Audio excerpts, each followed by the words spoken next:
எல்லாருக்கும் வணக்கம்.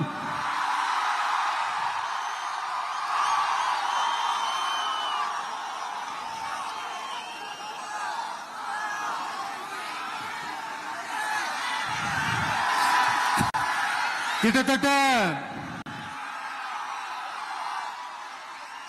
ஒரு 910 நாட்களுக்கு மேல உங்க மண்ணுக்காக போராடிட்டு இருக்கீங்க. எல்லாத்துக்கும் மேல இன்னைக்கு இந்த பூமியில வாழ்ற எல்லா உயிரினங்களோட இருப்பையும் புவி வெப்பமயமாதல் பயமுறுத்திட்டு இருக்கு. அதனுடைய ரிசல்ட் தான் ஒவ்வொரு வருஷமும் இந்த மழை காலத்துல வெள்ளத்துல சென்னை சிட்டி எப்படி தத்தளிச்சுக்கிட்டு இருக்கிறது நம்ம பாக்குறோம். இப்ப ரீசன்ட் டைம்ல எடுத்த ஒரு அறிவியல் ஆய்வுல இப்படி ஒவ்வொரு வருஷம் சென்னையில வர ஃபிளட்டுக்கு காரணமே இங்க இந்த சுற்றுவட்டார பகுதியில் இருக்கிற சதுப்பு நிலங்களை நீர்நிலைகளை அழிச்சது தான் சொல்லுது. இப்படி ஒரு சூழல் இருக்கும் போது 90% ஆஃப் விவசாய நிலங்கள் 90% ஆஃப் நீர்நிலைகளை அழிச்சு இங்க இந்த பரந்தூர் விமான நிலையத்தை கொண்டு வரணும்னு எடுக்கிற அந்த முடிவை எந்த அரசா இருந்தாலும் அது மக்கள் விரோத அரசா தான் இருக்க முடியும்.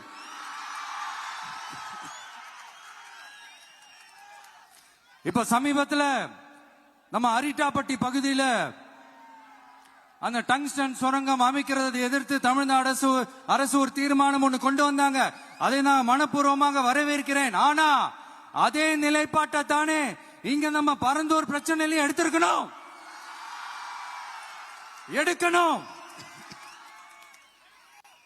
எப்படி அரிட்டாப்பட்டி பகுதி மக்கள் நம்ம மக்களோ அதே மாதிரி தானே பரந்தூர் மக்களும் நம்ம மக்கள். அப்படித்தானே ஒரு அரசாங்கம் யோசிக்கணும். ஆனா அப்படி செய்யலையே. ஏன் செய்யல? ஏன்னா இந்த விமான நிலையத்தையும் தாண்டி இந்த திட்டத்தில் அவங்களுக்கு ஏதோ ஒரு லாபம் இருக்குது.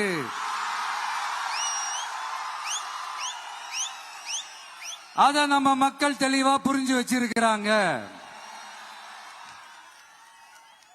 நம்மளுடைய ஆட்சியாளர்களுக்கு ஒரு சில கேள்விகள்.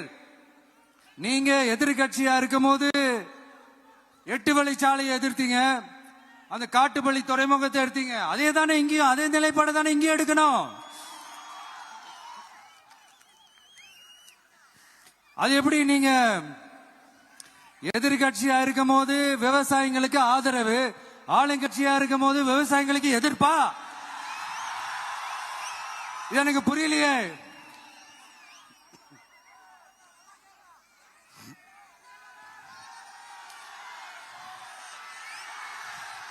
அதனால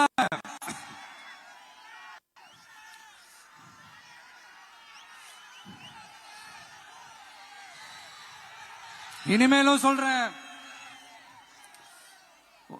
உங்க நாடகத்தெல்லாம் பார்த்துக்கிட்டு மக்கள் சும்மா இருக்க மாட்டாங்க. நீங்க உங்களோட வசதிக்காக அவங்களோட நிக்கிறதும் அவங்களோட நிக்காம இருக்கிறதும் நாடகம் ஆடுறதும் நாடகம் ஆடாம இருக்கிறதும் அது சரி. நம்புற மாதிரியே நாடகம் ஆடுறதுல தான் நீங்க கில்லாடிங்களாச்சு. அதையும் மீறி நம்ம விவசாயிங்க உங்க போராட்டத்துக்கு எதிராக போராடினாங்கன்னா பிரச்சனை தான். அதனால இனிமேல் உங்க நாடகத்தை பார்த்துக்கிட்டு மக்கள் சும்மா இருக்க மாட்டாங்க. உங்களோட இந்த விமான நிலையத்துக்காக நீங்க ஆய்வு செஞ்ச இடத்தை மறு ஆய்வு செய்யணும்னு ஒன்றிய அரசுக்கும் மாநில அரசுக்கும் நான் கேட்டுக்கிறேன்.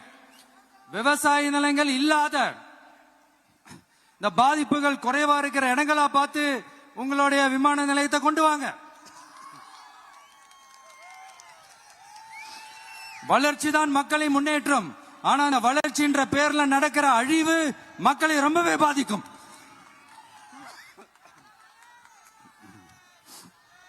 நீங்க எல்லாரும் உங்களுடைய ஊர் கிராம தேவதைகளான கொல்லமெட்டால் அம்மன் மேலையும் எல்லை அம்மன் மேலையும் ரொம்பவே நம்பிக்கை வச்சிருக்கீங்கன்றது எனக்கு தெரிஞ்சது. அந்த நம்பிக்கையை இழந்துடாதீங்க. உங்களுக்காகவும் உங்க ஊருக்காகவும் இனி உங்க வீட்டு பிள்ளையான நானும் தமிழக வெற்றி கழகத்தோட தோழர்களும்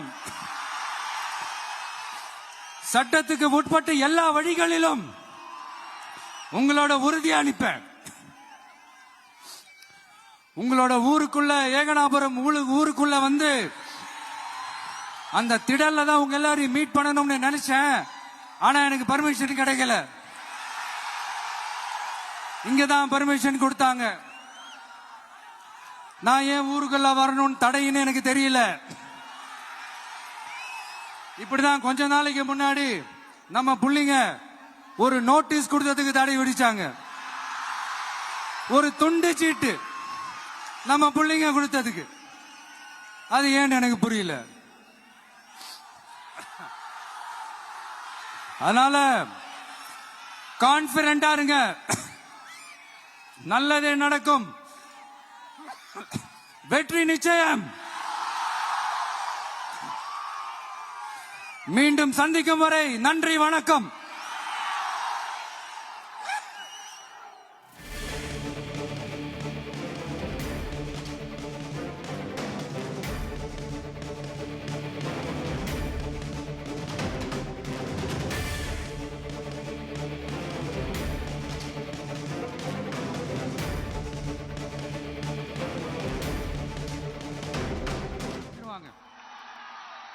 சரி, நமக்கு அதை பத்தி எல்லாம் கவலை இல்லைன்னு வைங்க. எல்லாத்துக்கும் மேல இன்னைக்கு இந்த பூமியில வாழ்ற எல்லா உயிரினங்களோட இருப்பையும் புவி வெப்பமயமாதல் பயமுறுத்திட்டு இருக்கு. அதனுடைய தேங்க்யூ சோ மச் நம்ம பாக்குறோம்.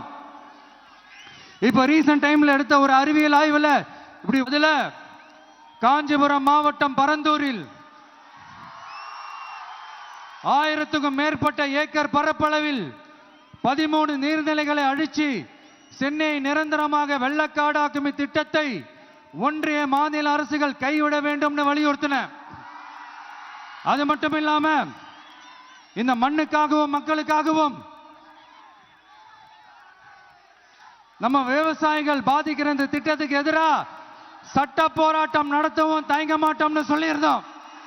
அத இங்க உங்க முன்னாடி ரொம்ப ஸ்ட்ராங்கா வலியுறுத்துறேன். இந்த பிரச்சனையில நான் உங்களோட உறுதி அனுப்பேன்.